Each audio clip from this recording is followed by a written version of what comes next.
ऐसी particular stages में most of the time क्या होता है, हम फ्लाइट या फाइट की मोड में होते हैं। तो फाइट की मोड में क्या हो गया, सर्वाइवल मैकेनिज्म काम करा कि मुझे खुद को बचाना है। जैसे ही किसी ने र्यूमर फैलाया, अफवाह फैलाई कि भाई बिजली की तार गिर गई है, तो सबसे जी। पहले हमारी बॉडी को लगता है कि अब मैं अपने आप को कहीं किसी तरीके से जिसे बोलते हैं, मुझे अपने आप को खोना नहीं है। तो ये हम्म। सर्वाइव, एक होती है हमारी डेथ इंस्टिंक्ट, एक होती है लाइफ इंस्टिंक्ट। हर इंसान में जीने की इच्छा और मरने की इच्छा होती है। तो जब ऐसी सिचुएशन आती है, स्पेशली डर का समय आता है, तो हमारा सर्वाइवल इंस्टिंक्ट जिसे बोलते हैं एक्टिवेट हो जाता है। तो जब सर्वाइवल, जैसे हमारे सामने शेर आ गया, तो हमें हमें पहले ही महसूस होता है कि हमें उससे बचना है। तो उस बचने में हमारा दिमाग काम करना बंद कर देता है। तो ऐसे सिचुएशन में मोस्ट ऑफ द टाइम ये हादसे होते हैं, क्योंकि हम फाइट मोड में आ गए हैं कि मुझे अब अपने आप को बचाना है, और वो मास लेवल पर हो रहा है। और देखिए, जब भी ऐसी चीजें होती हैं, तो हमारे यहाँ ऐसे भी लोग होते हैं जो मौके का फायदा उठाते हैं। चाहे वो जनसंख्या, समाज में 10% ऐसे लोग होंगे जो कि एंटी सोशल ट्रेड्स वाले हैं, जी। जिन्हें लोगों को हर्ट करके, सैडिस्टिक पर्सनालिटी, नुकसान करके मजा आता है। हम्म। और जिन्हें लगता है कि जब तक कोई सीन क्रिएट ना हो और ऐसा कुछ नहीं होगा तो हाईलाइट नहीं होगा। तो ऐसी चीजें कहीं ना कहीं हमें समझना पड़ेगा। और फियर साइकोसिस, कि डर में हमें क्या होता है, हम कंट्रोल चाहते हैं, हमें अपने आप को प्रोटेक्ट करना होता है। और उसी डर की वजह से, क्योंकि हम एंशियस फील करते हैं कि फ्यूचर में क्या होगा, फ्यूचर में कहीं हम अपने आप को खो तो नहीं देंगे, हमारी जान तो नहीं चली जाएगी, या मुझे अपने साथ साथ अपने घर वालों को भी बचाना है। और रिलीजियस प्लेसेस में तो मोस्टली लोग जाते भी क्यों हैं, क्योंकि वो विश्वास करते हैं कि जो हम बिल्कुल। नहीं कर सकते वो भगवान करेगा। हम्म। तो उस वक्त भी उनको ये नहीं लगता कि अब मुझे भगवान बचाएगा, उनको ये लगता है अब मैं अपने आप को बचा सकता हूँ और मैं जितना बेस्ट करूं करूं। क्योंकि हम जब सर्वाइवल मोड में मोस्ट ऑफ द टाइम आते हैं, तो हमारा दो ही इंस्टिंक्ट काम करती हैं, फाइट या फ्लाइट, मेजॉरिटी ऑफ टाइम। फिर हम फ्रीज या फ्लॉप और अदर स्टेजेस में आते हैं, जो कि फेयर की होती है। डिपेंड करता है सिचुएशन टू सिचुएशन पर, हम कौन सी सिचुएशंस में हैं, जिसमें हम फ्रीज मोड में चले जाएंगे या फ्लॉप मोड में चले जाएंगे। और इस पर्टिकुलर सिचुएशन में जो लोग हैं, majority of time flight mode में ही जाते हैं, क्योंकि जी। मुझे अपने आप को बचाना है। बिल्कुल। आपने बताया कि हमें क्या नहीं करना। एक और इसका जो दूसरा पक्ष है कि आखिर हम करें क्या। कोई भी हम में से, आप, मैं या कोई भी इस तरह की भगदड़ का शिकार हो सकता है। तो भीड़ में सबसे पहला अगर हम कोई उपाय कह लीजिए, सबसे पहला सॉल्यूशन की तरफ अगर दिमाग लगाएं, तो वो क्या हो सकता है? देखिए, सबसे पहले कि अगर ये खबर आई है, तो हम उस खबर को कितना सही मानते हैं। और एक इंसान कह रहा है, ये हमारे आई वुड से समाज का ये है कि हम किसी भी इंफॉर्मेशन को डबल चेक नहीं करते। वो डबल चेक करना बहुत जरूरी है। अगर हम डबल चेक करेंगे तो शायद सिचुएशंस जो हैं वो बहुत रिलीज हो सकती है। जैसे आपके पास व्हाट्सएप पर इंफॉर्मेशन आती है, तो वो व्हाट्सएप पर इंफॉर्मेशन ऐसे स्प्रेड होती है बिना उसकी एक्नॉलेजमेंट किए कि वो सही है या गलत है। अगर आपको किसी रिश्तेदार ने, किसी दोस्त ने कोई बात की है, तो हमारा दिमाग पहले वो इंफॉर्मेशन को कलेक्ट ही नहीं करता कि ये हुई है, सीधा ही सर्वाइवल मोड में चला जाता है। इसी को हम इमोशनल रेगुलेशन बोलते हैं। हमारा खुद पर कितना कंट्रोल है। अगर ऐसी सिचुएशन में कुछ हुआ है, तो हमने पहले अपने आप को कंफर्ट कराना है कि अगर कोई माहौल में हो गया है, तो जितना हम संयम रखेंगे, उतना ही सिचुएशन से बाहर जल्दी निकल पाएंगे और आराम से निकल पाएंगे। क्योंकि सेल्फ अवेयरनेस कम है। सेल्फ अवेयरनेस का मतलब है मेरे बिहेवियर का दूसरों पर क्या असर होगा। और अगेन, मैं हमेशा वीडियो चैनल के माध्यम से ये बोलती हूँ, टीवी चैनल्स के माध्यम से, self awareness all over the world near about 10 से 15% लोग हैं जिन्हें ये समझ में आता है मैं क्या चाहता हूं और मेरे बिहेवियर का दूसरों पर क्या असर पड़ेगा। बिल्कुल। और अगर मुझे कोई बात कही जा रही है, तो मैं उसे फीडबैक के तौर पर लूं, नहीं लूं। और मुझे किसी बात को सुनकर रिएक्ट नहीं करना है, रिस्पॉन्ड करना है। तो कहीं ना कहीं ये हमें इंडिकेशन भी देता है कि जब हम किसी कठिन समस्या में या स्ट्रेस की सिचुएशन में आते हैं, तो हमें संयम रखना है और वो कंट्रोल हमारे हाथ में है। इन्वायरमेंट हमें जिसे इम्पैक्ट करेगा, पर उस इन्वायरमेंट से हमें इम्पैक्ट नहीं होना, उसके लिए हमें अपने आप पर काम करने की जरूरत है।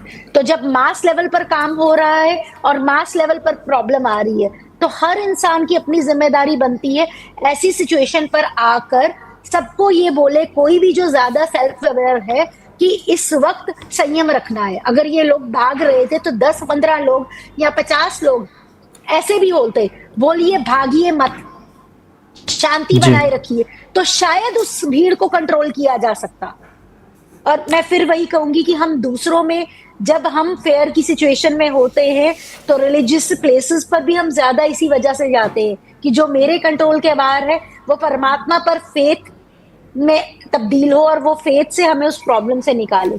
तो जिस परमात्मा के दर पर भी वो आए थे, तो मुझे वही लग रहा है कि वो फेथ हम शायद बोल तो रहे हैं, पर फेथ लेकर नहीं आए। अब जो आप सीन्स भी दिखा रहे हैं, तो अब देखिए कैसे श्रद्धालु मतलब इतना फेथ लेकर आ रहे हैं, पर वो फेथ शायद सोच में है, एक्शन में नहीं। बिल्कुल मैम, आपकी बात से ही एक सवाल निकलता है और एक और छोटा सवाल मैं जोड़ूंगा। आपने कहा कि इस तरह की कोई अफवाह आती है, जैसे कि आज तार करंट वाले तार का जिक्र हुआ, तो इंस्टेंट कई बार होता है कि फोन पे नहीं होता, साथ में फोन जमा हो जाते हैं लॉकर्स में या लाइन में, भीड़ में लोग हैं, वहां पे क्या सोर्स हो सकता है चेक करने का? अचानक खबर आई, भीड़ एक तरफ भागना शुरू होती है और उसी दिशा में सारे लोग, सारे आप कह लीजिए श्रद्धालु दौड़ पड़ते हैं।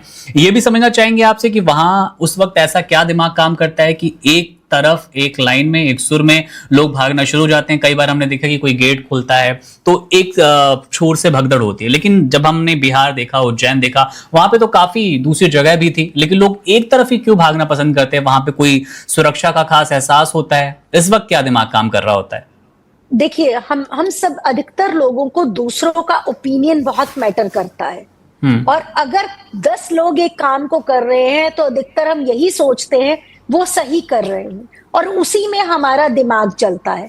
तो हम इन्फ्लुएंस बहुत ज्यादा होते हैं जहां मास लेवल है। गिव यू एन एग्जांपल, आजकल के जो हमारे इन्फ्लुएंसर्स हैं, अगर आप किसी भी इंसान के 10 लाख फॉलोअर देखें, 15 लाख फॉलोअर देखें, 20 लाख फॉलोअर देखें, तो वो इंसान बहुत अच्छा है, बहुत नॉलेजेबल है। पर अगर किसी जगह पर लोग और भीड़ कम है, तो शायद वो अच्छा नहीं।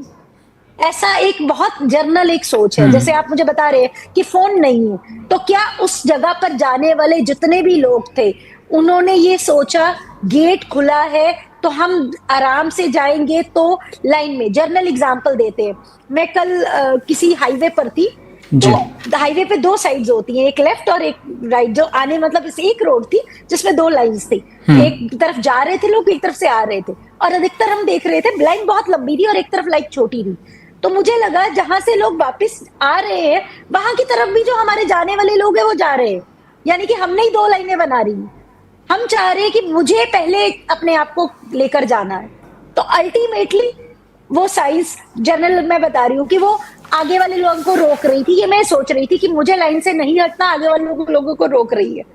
15 मिनट बाद मुझे पता चला वो इतनी लंबी लाइन जो थी, उसमें से आधी से ज्यादा लाइन तो सीएनजी की थी, जो इतनी लंबी रोड पर थी।